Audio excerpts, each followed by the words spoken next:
자, 안녕하세요. 자, 이번 주 또 수업을 시작하겠습니다. 이번 주 우리가 관련된 주제는 뭐냐면 여행업에 관련된 법규. 법이 여러 종류 나눠질 수가 있겠죠.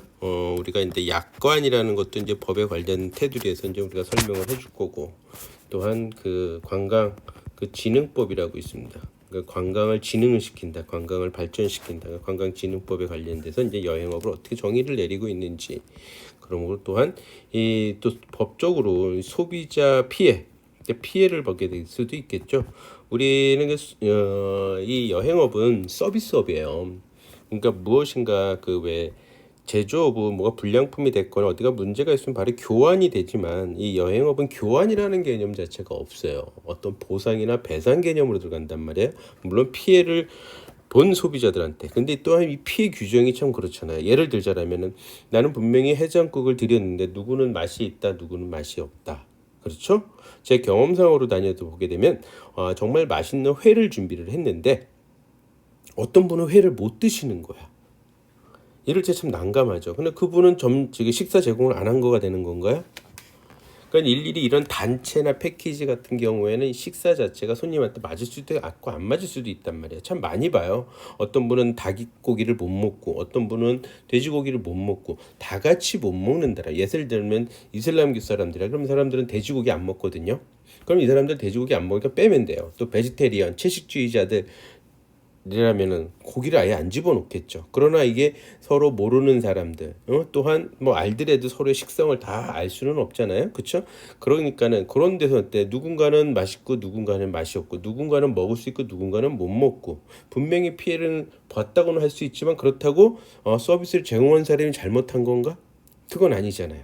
그러니까 요런 것도 규정 정확하게 그거를 정해놔야 되는 거잖아요. 그렇죠? 그러고 다음에 또 정말 진정으로 피해를 본 무엇인가를 보기로 했습니다. 관광지를 가서 경복궁을 보여드리기로 했는데 가이드가 실수를 해서 아니면 기사가 실수를 해서 혹은 사고가 나서 못 갔단 말이에요. 응? 어쩔 수 없이 못 갔다. 그랬을 때 분명히 악난 거니까 어떻게 해요? 배상을 해줘야겠죠. 이런 것들이 전부 다 뭐다? 법의 테두리 안에 있다라는 사실이에요. 그러니까는 그거를 감안해서 우리가 이번 시간에는 좀 그걸 공부한다 생각해 보시면 될 것 같아요. 그래서 조금 전에 얘기했듯이 우리는 관광진흥법에 대해서 알아보고 관광진흥법에서 여행사가 어떻게 됐는지 이런 것들을 우리가 알아보게 될 거예요. 그 다음에 이제 원래는 보통 이제 법적으로 여행업을 설립하고 등록하는 게 법적으로 우리가 알아봐야 되는데 아무래도 이번 시간까지 그걸 하게 되면 좀 시간이 너무 루즈해질 수가 있으니까 여행업의 설립과 등록은 따로 제 13장에서 설명을 제가 해드리도록 할게요. 그렇기 때문에 오늘은 관광진흥법에서 정하는 여행업의 어떤 의의라든가 여행업의 어떤 정의라든가 그리고 관광진흥법의 이제 변천사들이 있겠죠. 그러니까 법이라는 게 계속 발전을 해나가잖아요. 그 상황이 변해가니까 사회의 환경이 변해가게 되면 법도 변해가게 되겠죠. 즉 그러니까 여행업에 관련된 관광진흥법, 이 관광진흥법의 어떤 변천하는 모습도 우리가 살펴보는 시간이 될 겁니다. 그런데 여행업자가 법적으로 해야 될 의무가 있겠죠. 고객들한테 제공해야 될 서비스의 어떤 의무들, 이런 의무들은 무엇이고 또 반면에 하지 말아야 될 것들, 여행업자가 하지 말아야 될 것들도 분명히 있다라는 사실이에요. 그렇기 때문에 하지 말아야 될 행위는 무엇인지 그것도 알아보는 이런 시간이 될 겁니다. 더불어서 여행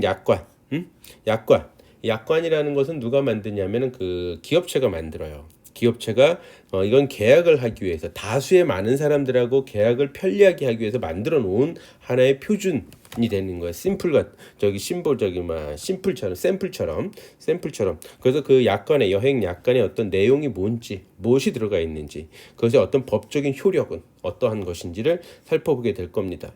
그리고 또한 얘기했듯이 피해를 본, 또 혹은 불만이 있는 소비자들, 그러니까 피해를 보는 소비자들은 어떻게 보상을 받아야 되는 건지, 또 이 소비자들의 어떤 권리, 소비자들이 요구할 수 있는 권리라는 게 있겠죠. 우린 이런 걸 다 알고 있어야 나중에 여행 상담을 하거나 여행 상품을 상담을 해줄 때 당연히 소비자 입장에서도 그러한 권리들을 이야기해 줘야 되겠죠. 그것이 바로 여행의 프로페셔널이 되겠습니다. 자, 그러면 본격적으로 관광진흥법, 법의 일단 변천사부터 알아보는 시간이 되겠습니다. 자, 이 관광사업법, 관광진흥법 이거 처음에 언제 만들어졌냐? 1961년에 만들어졌습니다. 제가 일전에 여행 그 발전사, 여행의 역사를 여행업에 있는 역사를 하면서 있었죠. 그때 처음 나왔는데 1961년도에 처음으로 이러한 관련된 그나마 관련된 법이 만들어졌다. 여행 알선과 숙박시설에 관련해서 알선업이다 이렇게 하면서 처음으로 법으로 정의를 여행업에 대해 관련된 걸 나가기 시작을 했죠. 그렇죠. 처음에 1961년도 8월 22일 날 그걸 해줬다라고 보시면 될 것 같아요. 그렇죠. 그러고 난 다음에는 이제 관광사업법 따로 만들어져요. 그러니까 처음엔 관광사업진흥법이라고 만들었다가 관광사업법이 이제 나오기 시작을 합니다. 그래가지고 뭐 여행자를 위한 여행자를 뚜두두두 뭐 이런 행위 이렇게 어떤 개념을 정의화했다. 그냥 법이 만들어진 개념을 갖다 하는데 확실하게 해주는 거예요. 너는 뭐 하는 거다, 뭐 하는 거다. 권력 어쨌든 권적인 막 그 범위 일하는 범위 이런 것들 갖다가 정확하게 해주는 거죠. 어디서까지가 여행업이다라고 이런 식으로. 그러다가 86년도에 이제 관광진흥법이라고 이제 확실하게 이제 그 다음부터는 계속 관광진흥법으로 바뀌어요. 그전 관광사업법이었다가 관광진흥법으로 이제 이렇게 바뀌면서 여행업에 대해서 이렇게 알려주기 시작을 했죠. 그러다가 이제 가장 최근에 업데이트된 게 2007년도에 관광진흥법이 이제 개정이 되면서 여행업은 뭐냐? 여행업을 딱 규정을 해줬어. 여행자 또는 운송시설, 숙박시설, 그 밖에 여행에 관련된 시설의 경영자를 위해 그 시설의 이용 알선이나 계약 체결의 대리 대신해 주는 거죠. 여행에 대한 안내, 그 밖에 여행의 편의를 제공하는 업이 뭐다? 이게 여행업이다. 그래서 가장 최근에 2007년도 지금부터 한 13년 전이죠. 2007년도 관광진흥법에 정확하게 여행업에 대해서 개념을 정의화됐다라고 이렇게 보시면 돼요. 그래서 여러분들 뭐 기존 거는 그냥 이런 흐름으로 왔구나. 2007년도 7월에 여행업에 대한 개념을 확실하게 세워줬다. 관광진흥법이 딱 요거만 알면 돼요. 그러면서부터 여행업자가 지켜야 될 의무가 있어요. 꼭 해줘야 되는 의무, 법에 의해서. 그것이 이제 요거다. 첫째가 이제 여행업을 등록하고 여행업을 이사하거나 소위 얘기해서 이사하면 주소지가 변경되잖아요. 그럼 꼭 신고를 하게 돼 있다. 의무다. 그 다음에 또 하나는 그 대표이사. 상법에 의하면 대표이사 주소도 변경이 되잖아요. 그럼 또다시 똑같이 신고를 해야 돼요. 다 신고해서 등록을 해줘야 된다라고 보시면 될 것 같다. 아셨죠? 그래서 여행업의 등록이라든가 변경 등록이 된 것들은 확실하게 신고를 그때 하지 않으면은 페널티가 나온다. 참. 저도 그걸 잘 하나는 모르는 게 있었어. 이제 대표이사가 이사하는 것도 신고를 하게 돼 있더라고요. 그래가지고 제가 저도 가끔 이사를 하게 됐던 때 이게 사례인데 그 신고를 안 했다고 한 50만 원 페널티를 낸 적도 있습니다. 그다음에 여행업은 이제 승계 신고, 휴업했을 때나 폐업했을 때도 당연히 통보를 해야 된다. 그냥 문 닫고 영업을 안 하는 게 아니라 신고를 해야 되는 거예요. 신고. 그래서 일반적으로 사업하는 사람들이 이런 거에 좀 당하는 경우가 있어요. 페널티가 많이 나오는 경우도 있어요. 그래서 여행업을 내가 물려받았거나 휴업을 하거나 폐업을 하게 될 경우 확실하게 그것도 신고를 다 해줘야 되는 거예요. 아셨죠? 그 다음에 중요한 게 뭐냐면 영업에 관련해서 보험의 가입입니다. 보증보험에 가입을 해줘야 돼요. 보험 가입이 상당히 중요하다. 그래서 보증보험에 가입하거나 공제에 가입을 해줘야 된다. 둘 중에 하나. 그래서 이 영업보증금을 예치 유지하는 이유가 경영 부실에 대한 채무 불이행을 방지한다. 이게 무슨 얘기냐면 고객한테 돈을 받았어요. 근데 회사가 망했어. 사라졌어. 그럼 어떻게? 손님 돈 못 받잖아. 그렇죠? 그랬을 때 보증보험에 가입돼 있으면 여기서 보험회사에서 그 돈을 갖다가 물론 이제 전액은 다 쉽진 않을 거예요. 물론 이제 액수가 작은 건 또 모르겠지만 액수가 또 클 수도 있잖아요. 여행 상품이 뭐 몇만 원서부터 국내선 뭐 1, 2만 원, 1, 2, 3, 2, 3만 원에서 시작해가지고 얼마까지 뭐 몇천만 원까지 뭐 저 같은 경우에도 중남미 갈 때 1인당 1,800만 원씩 내고 가거든요. 이런 게 좀 개념이 다르겠죠. 그러니까 거기에 따라서 어느 정도는 또 뭐라 그럴까요? 그 보호를 조금은 받을 수 있게 해줬다라고 보시면 될 것 같다. 자, 그러면 그러한 사례들을 우리가 좀 사례들을 어느 정도 얼마나 내야 되는지, 그러면 이런 보험료는 도대체 얼마나 내야 되는 건지 한번 살펴볼까요? 그러면은 예를 들어서 보시게 되면 이 여행업은 세 가지로 나눠진다. 도메스틱, 국외 여행업, 아웃바운드, 일반 여행업은 인바운드. 이거는 일반 여행업은 국내 플러스 국외 플러스 인바운드까지 들어가는 거죠. 인바운드까지 다 포함된 게 일반 여행업입니다. 그럼 그게 달라요. 1억 원 미만 매출액을 기준으로 하는데 1억 원 미만일 때 2천만 원을 보증보험, 3천만 원을 보증보험, 5천만 원을 보증을 해주는 거야. 거기다 보증을 이렇게 해주는 거죠. 그다음에 기획여행은 2억 원을 해야 되는 거예요. 자, 여기서 즉 뭐냐면 보증보험에 가입을 하는데 2천만 원짜리 1억 원 미만인 회사는 2천만 원짜리 가입을 해야 되고 국외 여행업은 3천만 원 미만짜리 보험을 가입하고 일반 여행업은 5천만 원짜리 보험에 가입을 해야 된다. 1억 원 미만이 있었대요. 근데 이제 100억 이상이다 매출이 1년 이건 1년이에요. 1년에 100억 원 이상 한다. 그러면은 국내 여행업은 4억 5천만 원짜리 보증보험에 가입해야 되고 국외는 7억 5천만 원짜리 가입해야 되고 일반 여행업은 10억 원짜리도 가입해야 된다라는 뜻입니다. 근데 여기 기획여행은 뭐냐? 패키지 회사들 얘기예요. 패키지 투어 하는 애들이 있죠. 하나투어, 무두투어 같이 상품을 패키지 상품 만들어서 판매하는 거. 그런 걸 갖다가 기획여행이다. 그 상품을 기획을 해서 판매를 하는 거예요. 지금 여기까지는 어떻게 보면 맞춤 여행이죠. 고객이 요구해서 그 상품을 판 거고 이 기획여행은 내가 상품을 만들어서 판매하는 거예요. 이게 더 위험하다 보니까 이렇게 보는 거죠. 여긴 2억 원짜리, 3억 원짜리 이런 식으로 가입하게 만든다. 그러니까 자 봅시다. 50억 원 미만의 매출, 그렇죠? 50억 원의 미만의 매출일 때 기획여행사는 2억 원짜리 보증보험에 가입을 해줘야 된다라는 거죠. 이 좀 보증보험에 가입해야 된다. 이런 식으로 해가지고 보증보험에 가입을 꼭 시켜가지고 고객들의 피해를 갖다 최대한 줄여보자라는 차원에서 그런 것을 진행하고 있으니까 그거에 대해서 참고하시면 될 것 같습니다. 그래서 여러분들이 이거는 이제 거꾸로 우리가 뭐 배우는 학생을 떠나서 고객의 입장에서 봤을 때 어떻게 된다? 꼭 챙겨봐야 되는 거. 보증보험에 가입돼 있는 회사인가 아닌가? 그런다. 보험증권 보여달라 그러면 되거든요. 보증보험에 가입돼 있습니까? 영업보증보험에 가입돼 있습니까? 영업보증보험에 가입돼 있습니까? 물어보면 이제 그게 가입돼 있다라고 하면 그게 된다라는 거죠. 그래서 그거로 확인을 해주는 게 좋다. 그랬을 때 채무불이행 방지를 우리가 막을 수 있다. 그 다음에 우리가 봐야 되는 건 여행자 보험이라는 것도 따로 있어요.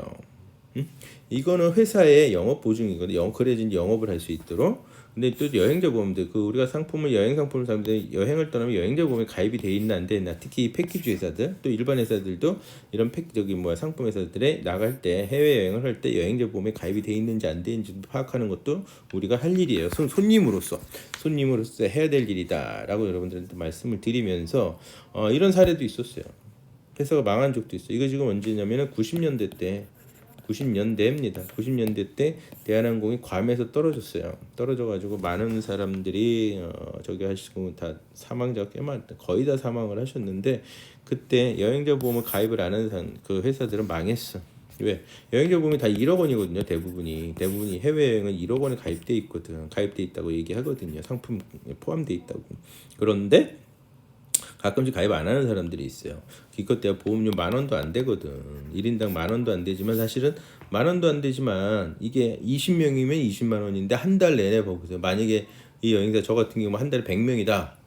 한 명이 100명이다. 그럼 얼마예요? 100 곱하기 100만 원 이상이잖아요. 그렇죠?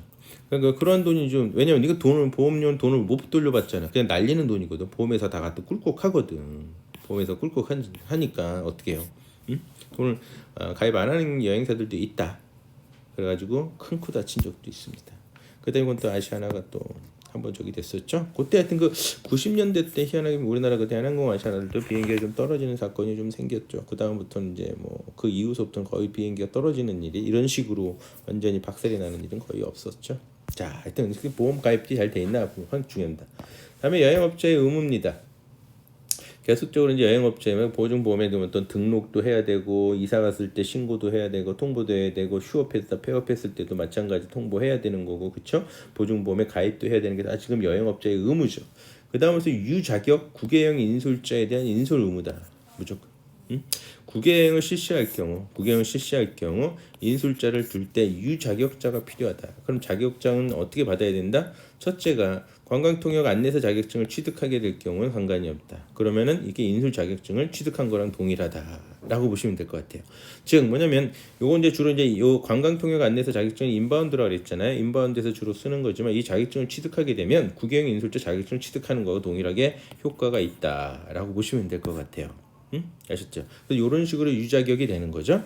두 번째는 여행업체 6개월 이상 근무해가지고 소양교육을 15시간 이상 이수한 자가 또 이 자격증을 줍니다. 그리고 세 번째는 이제 문화체육부 장관이 정한 교육기관에서 연술자 양성 80시간 이상을 이수한 자가 또한 그렇다. 이제 이건 뭐냐면 문화체육부 장관이 대학교 대학교라든가 다음에 이제 여행사. 그러니까 지금 현재 롯데 모두는 반납한 걸로 알고 있어요. 그러니까 어떤 관광학과가 있는 대학교 대신 그런 시설들이 실습실이 좀 있어야 돼요. 실습실이 있는 대학교. 그래서 보통 이제 그런 양성 교육 과정으로서 인정을 해줍니다. 그다음에 롯데 관광이 있고 하나토도 있는지는 모르겠어요.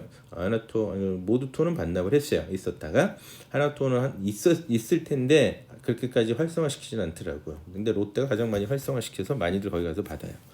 그래서 하여튼 그러한 시간을 이수한 자들한테 줍니다. 세 가지의 방법이 있긴 거죠. 첫 번째, 두 번째, 세 번째. 그래서 이런 자격증을 따는 방법이 있고 여행사는 어찌 됐건 인솔을 갖다 의무한다. 유자격짜리 인솔을 하는 의무가 있다라고 보시면 될 것 같아요.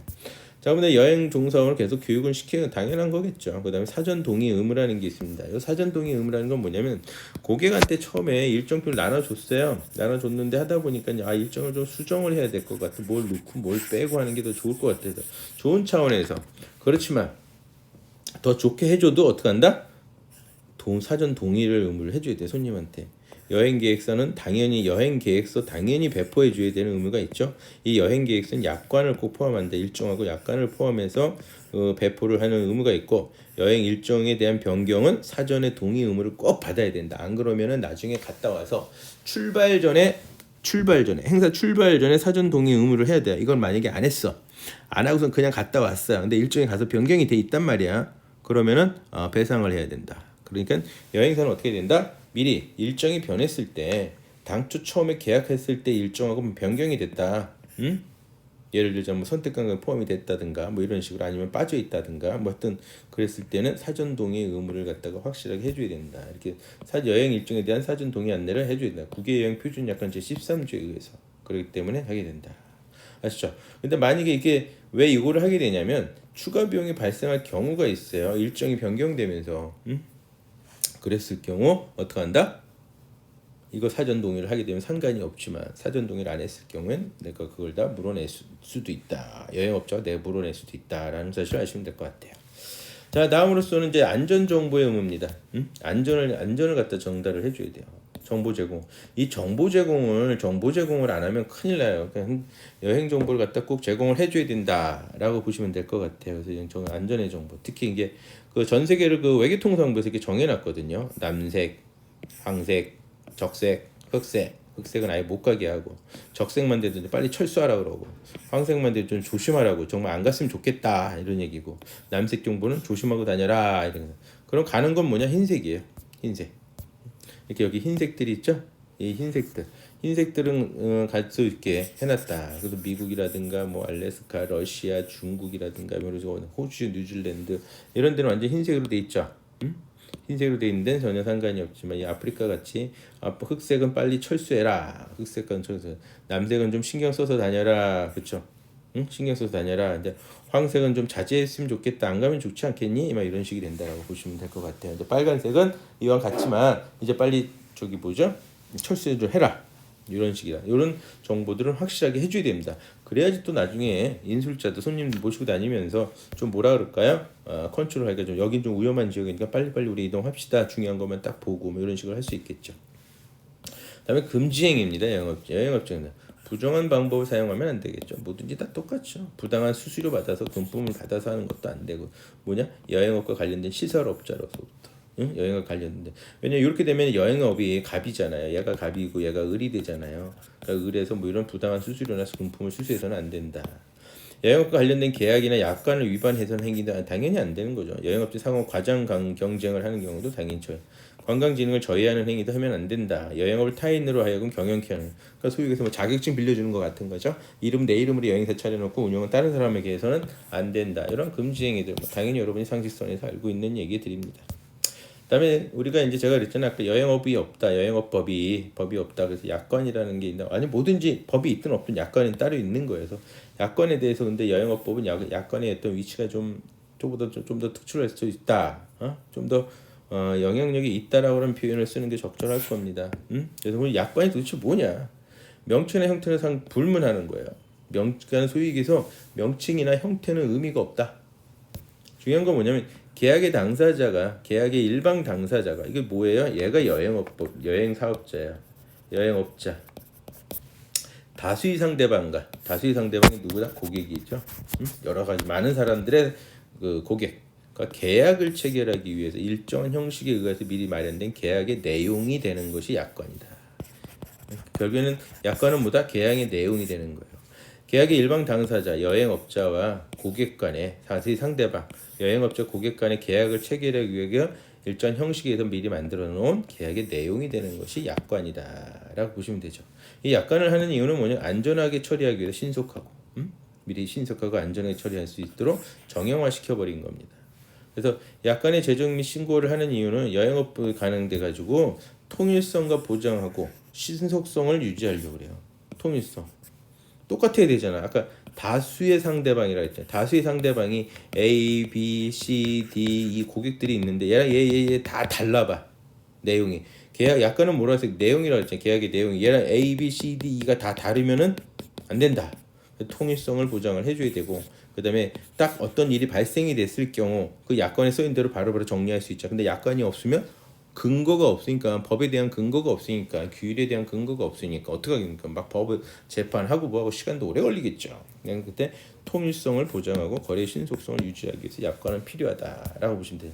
그래서 약관은 중요한 게 뭐냐면 거래, 여행 거래에 간편하고 신속한 거. 계약을 쉽게 할 수 있게 빨리빨리 할 수 있게 할 수 있다라고 보는 거죠. 두 번째는 이제 경영을 합리화시키는 거죠. 아무래도 일을 하는 데서 편하게 되는 거죠. 관리적 고객 관리 측면에서 고객과의 계약도 금방 하고 약관 하나만 주면 되잖아요. 그 내용 나중에 천천히 읽어보시라고. 다음 이제 여행업자의 우월적 지위가 있습니다. 이거는 왜 누가 작성해요? 약관은 업자가 작성한다. 약관의 작성은 소비자가 하는 게 아니라 약관의 작성은 누가 한다? 업자가 한다. 여행업자가 하니까 여행업자가 내가 만드는 건데 내가 일방적으로 내 계약의 내용을 전달하는 건데 나를 중심으로 하는 거지 고객을 중심으로 하지는 않겠죠. 그건 당연한 거니까. 그렇기 때문에 여행업자의 우월적 지위 확보 가지고 있다. 그래서 고객들은 꼭 약관을 필수적으로 검토해요. 특히 보험에서 많은 사건들이 많이 발생하죠. 이 때문에 특히 보험이 약관이 아주 철저하게 한 번씩 검토를 꼭 하는 버릇이 좋다.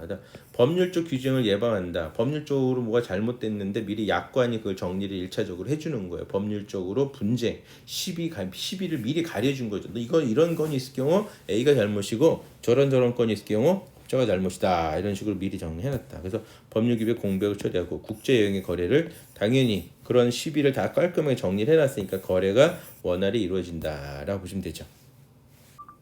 자, 지금까지 여행 계획의 그 기능, 여행 그 약관의 기능이죠. 약관의 기능을 이제 살펴봤고요. 여행 계획의 그 약관의 내용이 들어가 있는 계약의 그 의미와 내용은 잠시 쉬었다 하겠습니다.